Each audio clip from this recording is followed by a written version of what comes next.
This video is going to show you how to install brand new Polyphonic Aftertouch boards for the Prophet T8. Let's start by removing the screws that hold the front panel into the chassis.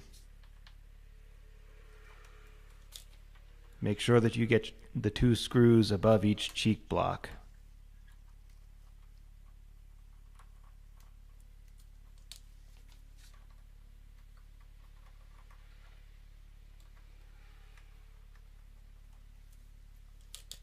Put the screws aside and gently lift up the front panel. Be aware that there are still cables attached to the front panel PC boards. Remove the multi-conductor cable on the right side. Now remove the cables connected to the left side. I usually use IC extractors to remove the gray ribbon just to make sure that I don't bend any of the pins.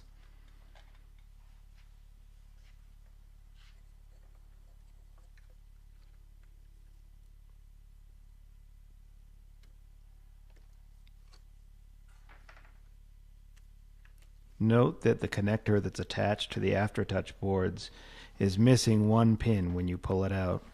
This is how you can tell what the orientation of this cable should be.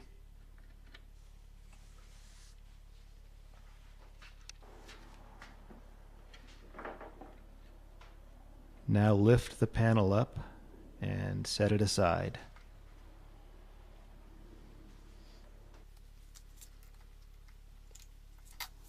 Now we need to remove all of the keys. Make sure that you keep them in order, as we're going to be putting them all back in. If you do happen to let a few keys get out of order, you can see that each key has a number stamped on it in the wood right above where the key top ends.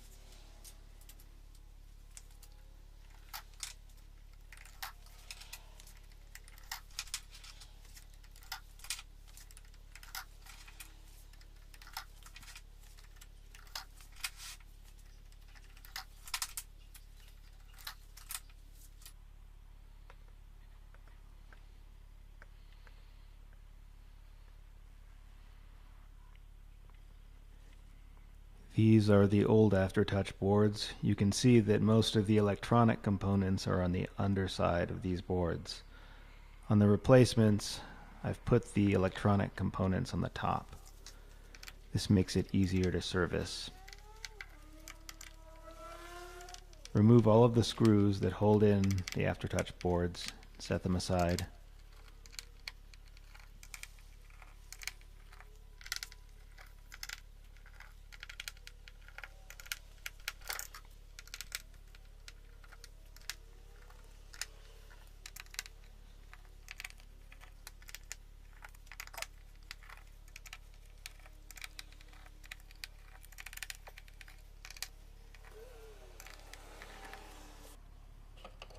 Now lift the assembly out of the key bed.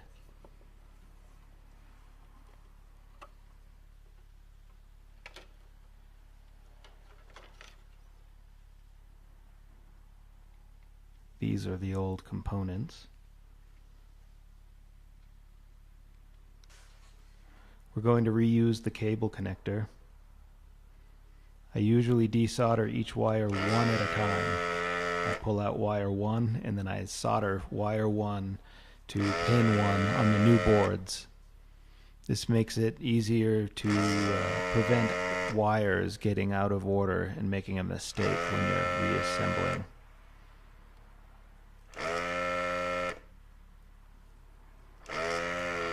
I'm using a Hakko 808 desoldering tool.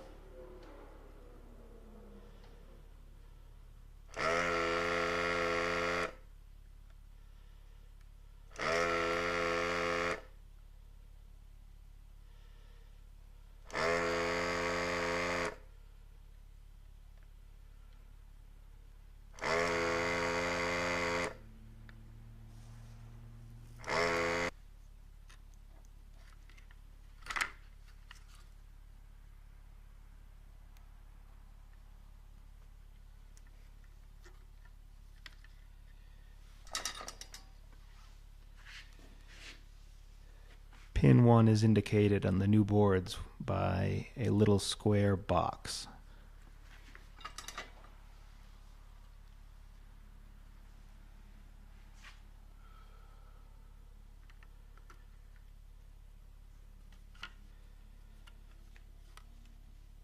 Make sure that these wires are not frayed. You don't want a stray bit of wire shorting against one of the other pins.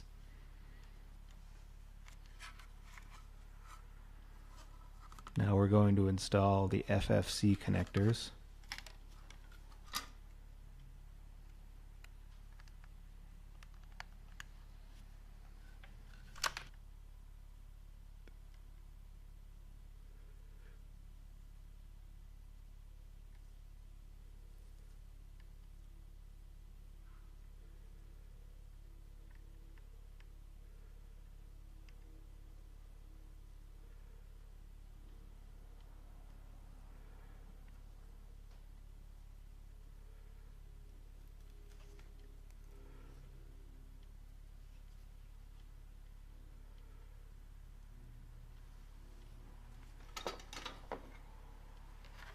You'll see that each one of the new boards has a 0 ohm resistor in one of the spaces marked A, B, C, D, or E. You want to keep these in order. The leftmost board is board A. The rightmost board, the short board, is board E. Be sure that you solder them together in that sequence.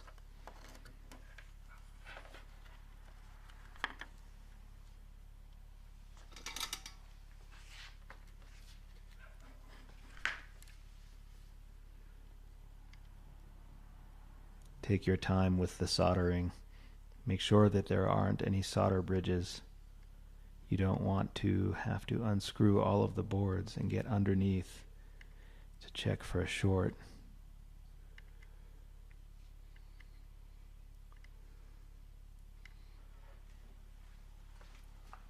Now place the assembly into the key bed.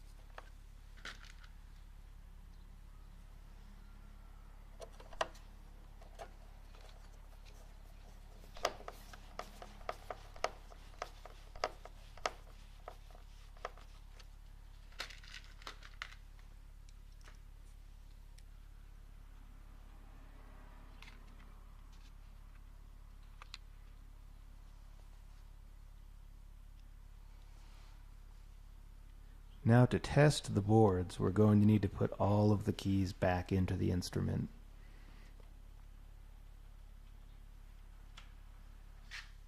We also need to reconnect all of the cables that we disconnected.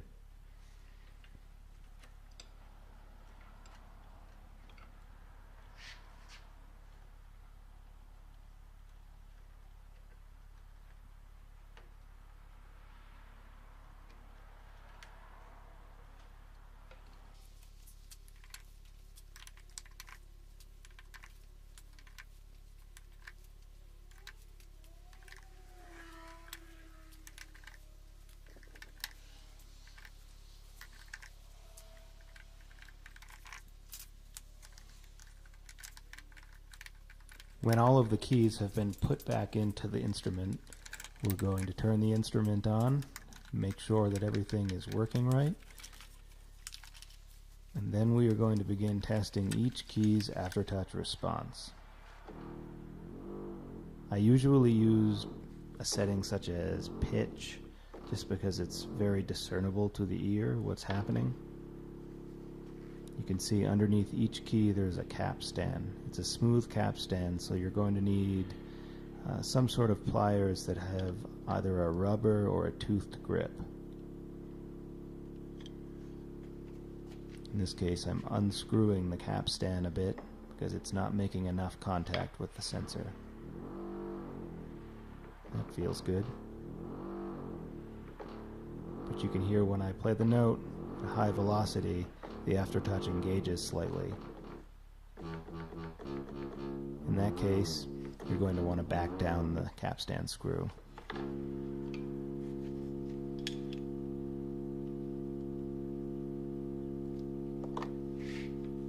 Basically, start from the bottom of the keyboard or the top and just work your way through and do this on every single key until you have uniform response across the whole keyboard. It does take some time and it takes some patience,